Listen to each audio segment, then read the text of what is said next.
Bonjour à tous, donc Sébastien Comasi, moi je suis ingénieur industriel de formation. J'ai travaillé un peu plus de 25 ans dans le privé, dans différents domaines, notamment dans les énergies renouvelables, et ça fait 3 ans que j'ai joint le ministère de l'économie, de l'innovation et de l'énergie, puisque maintenant l'énergie fait partie du ministère de l'économie, et notamment au sein du bureau de l'hydrogène vert et des bioénergies. Ok. L'hydrogène, qu'est-ce que c'est? L'hydrogène est un vecteur énergétique, dans le sens où l'hydrogène, pour en avoir, on a besoin d'une énergie pour le générer. Et en fonction du type d'énergie choisi, ben ça va définir sa couleur. Donc, si on parle d'hydrogène gris, on va parler d'hydrogène à partir de gaz naturel. Si on parle d'hydrogène brun, ça va être à partir du charbon. Si on parle d'hydrogène vert, ça va être à partir d'une source renouvelable, donc de l'électricité, hydroélectrique, éolien, solaire ou de la biomasse. Donc voilà, ça donne quelques couleurs, mais il y en a encore quelques autres si on parle à partir de réacteurs nucléaires ou autres, etc. On va pas rentrer dans tous les détails, mais le principe est là actuellement pour l'hydrogène. Alors actuellement, l'hydrogène, on en retrouve beaucoup au Québec, plus qu'on ne croit, qui est principalement généré par les raffineries, donc Suncor, Valero. Soit c'est de l'hydrogène, ce qu'on appelle de procédé, parce que il est lié à une réaction chimique qui se passe dans le processus de raffinage, et on génère de l'hydrogène qu'on réutilise pour donner des produits pétroliers de plus grande qualité, kérosène, essence, diesel, et moins de sous-produits, nafta, etc., donc ce qu'on retrouve sur nos routes. On le retrouve aussi beaucoup dans l'acier, l'hydrogène. Alors, toujours à partir du gaz naturel, ArcelorMittal, ici à Contrecoeur, donc utilise du gaz naturel, et puis en fait par réaction chimique, l'hydrogène va être généré et on va l'utiliser dans le processus de réduction du fer avant de l'envoyer dans la scierie en tant que telle, à arc électrique. Et c'est des très grandes quantités d'hydrogène.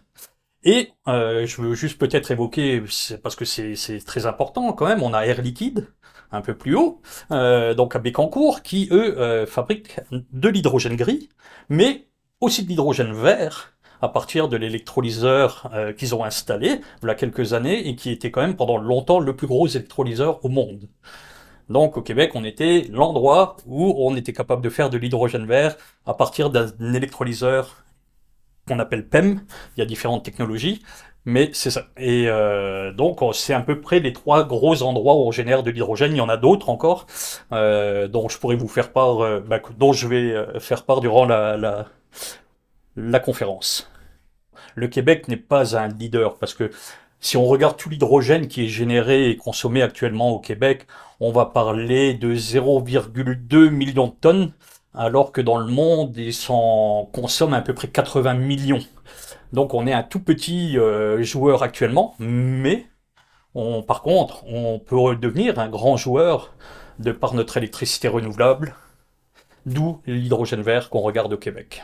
Ok, l'hydrogène principalement, donc ce qu'on regarde de l'utilisation de l'hydrogène, on va principalement l'utiliser dans différents secteurs qu'on appelle des secteurs dits sans regret, là où c'est difficile d'électrifier directement. Alors oui, on l'utilise dans des véhicules légers que tout le monde roule, vous, moi. Mais par contre, c'est une voie qu'on va abandonner parce que actuellement, mettre de l'hydrogène dans un véhicule, ce n'est pas efficace comparé à l'électrifier directement.